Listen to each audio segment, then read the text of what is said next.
Welcome students. As promised in our previous lectures, we have seen various methods of analysis of indeterminate structure, and today we will see one of the very simple methods, that is Clapeyron's three moment equation. As the name suggests, it is based on the three moments. Let us say there is a beam AB and BC. There is a continuous beam, two spans AB and BC. Let us say the span AB or span 1 2 I will say is L1. This is joint 1, this is joint 2, and this is joint 3, and from 2 to 3 the span is L3. Let us say moment of inertia of the section of the span 1 is I1, moment of inertia of the section of the span 2 is I3. There are two span and there are three joints, 1, 2 and 3. So moment of inertia is I1 and moment of inertia is I3. Length of the first span is L1, length of the second span is L3. Now let us say the Clapeyron's three moment equation assumes that there are sagging moments. These three are the sagging moments. Clapeyron considers, he calls this moment as M1, he calls this moment as M2, and he calls this moment as M3. Now my friends, I hope all of you know what is sagging and what is hogging. I will explain you what is sagging and what is hogging. Let us say this is any beam, and let us say if it is loaded like this by UDL, all of us know it will sag like this. It will sag like this, right? It will sag like this. There will be tension at the bottom fiber and there will be compression at the top fiber. This is the top fiber which will be having compression, and there will be tension at the bottom fiber. This is known as sagging, and it is denoted like this. It is denoted like this. These are the two moments that denote the sagging moment. Let us take another example. Let us say this is any beam, and due to some loading, let us say it gets deflected like this. This is the deflected shape. This means there is a tension at the top fiber and there is a compression at the bottom fiber. In this case, it is called as hogging moment. This is called as sagging moment. This is called as sagging moment. It is denoted by a set of moments like this. It is denoted by set of moments like this. This is called as hogging moment. It is denoted by set of moments like this. So this is how we show sagging, and this is how we show hogging of the particular beam, sagging and hogging. So Clapeyron has assumed that all the moments are sagging in nature. So M1 is sagging, M2 is sagging, and M3 is also sagging in nature. So we can imagine these two forces. If I apply these two moments, let us say this is any beam, and if I apply the forces like this, it will sag. If I apply the moments like this, M1 and M2, if I apply M2 anti-clockwise, M1 clockwise, it will sag.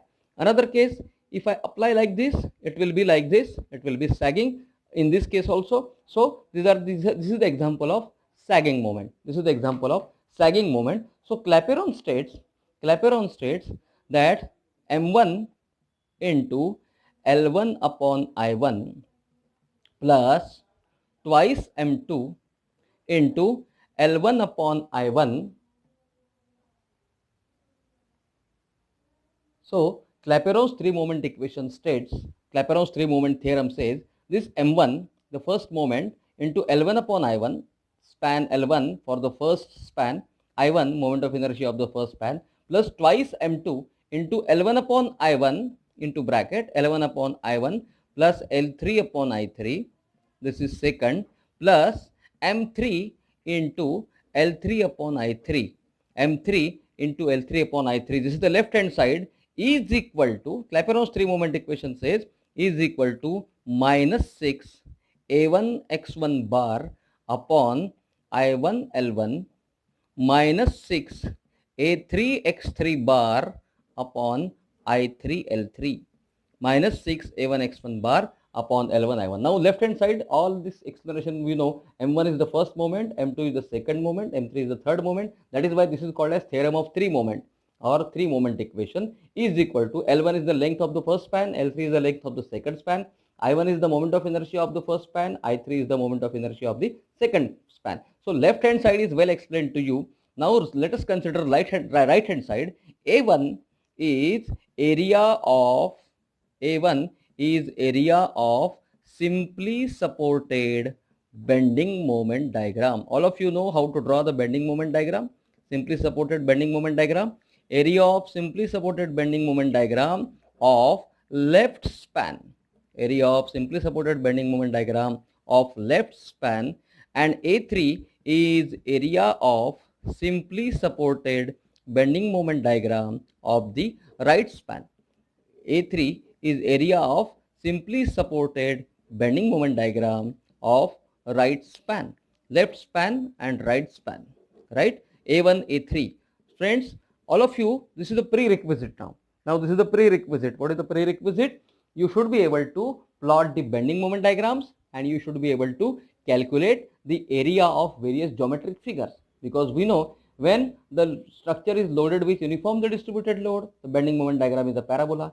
When the structure is loaded with point load, the bending moment diagram is a triangle. So we must know how to calculate the area of a triangle and how to calculate the area of a parabola. So we must know how to plot the bending moment diagram, and we know various area and geometric figure. For your help, I have uploaded on our Moodle, I have uploaded on our Google Classroom the various areas and their area calculations, various geometric shapes and the area calculations, that is rectangle, trapezoid, triangle and parabola. So these are the main shapes we are going to encounter. यही shape हम लोग encounter करने वाले हैं. तो ये मैंने अपने गूगल क्लासरूम में अभी डाल दिया है, अपने मूडल पे भी अवेलेबल है. I will introduce you to the Moodle.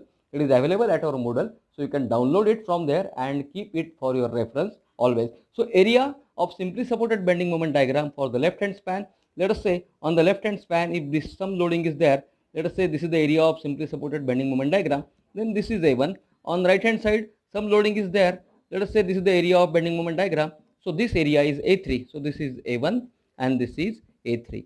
Now my friends, what is x1 bar and what is x3 bar? Let us say this is loaded with some load, so this is the bending moment diagram of the left span. This is loaded with some load, so this is the bending moment diagram of right span. Now understand the meaning of x1 and x3. x1 bar is the distance of the center of gravity or centroid. This is the centroid of the area. So this x1 bar is the distance of the centroid of the area on left hand span from left hand support. x1 bar is the distance of the center of gravity of the area or centroid of the area from left hand support, and x3 bar, let us say this is the centroid of the area, let us say this is the centroid of the area, okay, then x3 bar is the distance of the centroid of the right hand span from right hand support. These two words are extremely important. x1 bar is the distance of the centroid of the area on left hand span from the left hand support, and x3 bar is the distance of the centroid of the area on the right span from right hand support. Okay, the notes which I have uploaded, I have given you the detailed explanations of these. You can just go through it. The notes are already uploaded on our Google Classroom as well as on Moodle, so you can go through it and you can just find it the meanings of these terms. So A1 bar is the area of the simply supported bending moment diagram on left hand support. A3 is the area of the simply supported bending moment diagram on right span, and x1 bar is the distance of the centroid of the left hand support from left hand, and x3 bar is the distance of the centroid of the area of the bending moment diagram from right hand support.